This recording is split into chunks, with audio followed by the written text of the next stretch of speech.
But to know the truth, you have to go and experience for yourself. You might not find what you expected. Better to live without a purpose.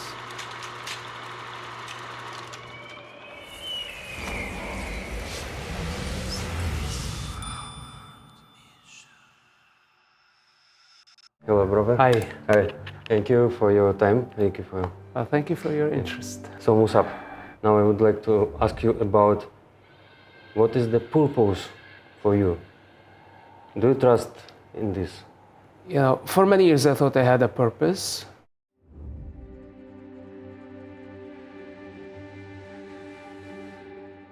You know, I had goals, and I achieved some. Some I wasn't able to achieve. And today, if you ask me what's my purpose, I tell you there is no purpose. It's really better to live without a purpose.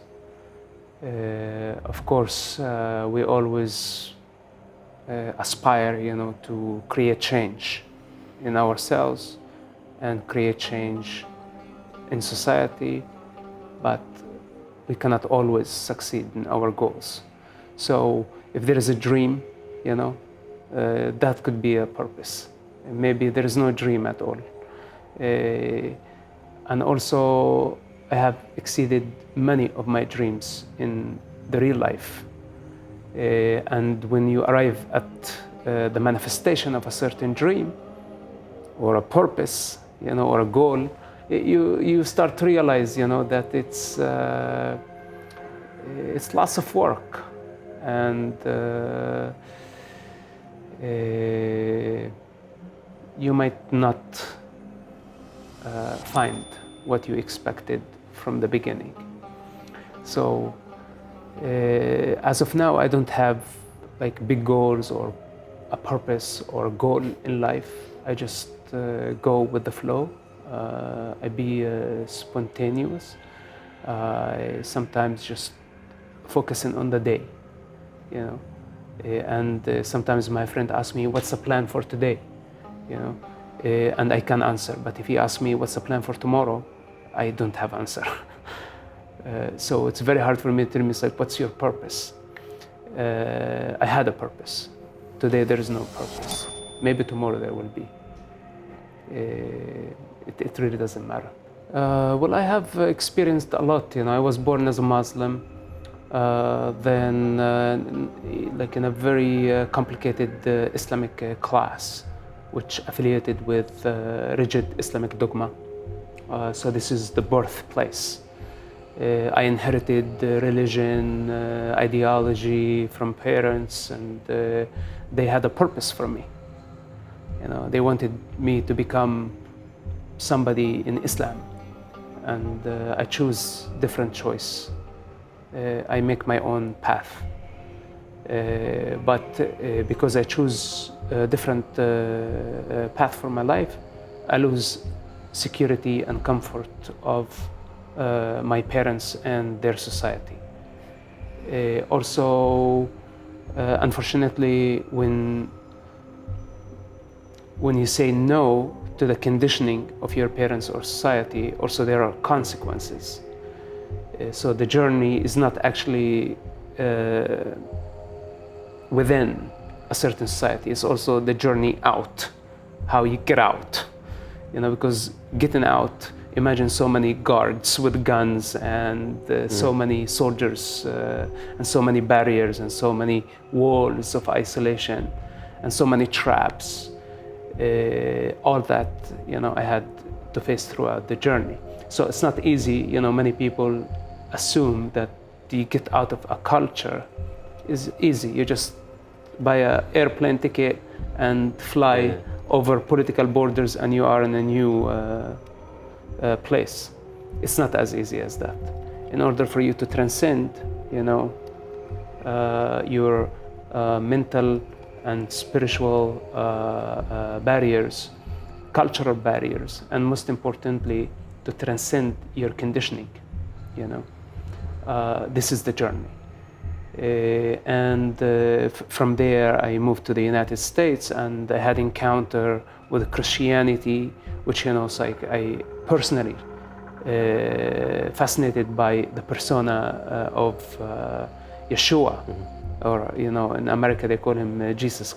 So how one person was able to confront the religious authorities and rebel against conditioning and against traditional, and express his freedom, which basically he paid price by blood, but no fear. So that helped me actually to, I use him as a role model for my life to actually find my freedom, even if people will crucify me. It's okay. But this fascination of Yeshua led me to Christianity. And I became friends with many Christian people. I myself don't practice Christianity as a religion, but this gave me the opportunity to actually see from first-hand experience what Christianity is all about, and many denominations of the Christian realm, and what they stand for, and the lifestyle that they have. So this became like another trip, you can say. So there is like a trip in Islam from the age of 0 to 25. Then there is like a journey in Christianity, even though like not church going, but like very close. Then there is experience with people and a nation I love very much, which is the Jewish people. My parents disagree. My nation disagree. They consider the Jewish people, and they consider especially the Israeli people as enemy. And I choose completely the opposite, and I say they are not my enemy, they are my friends.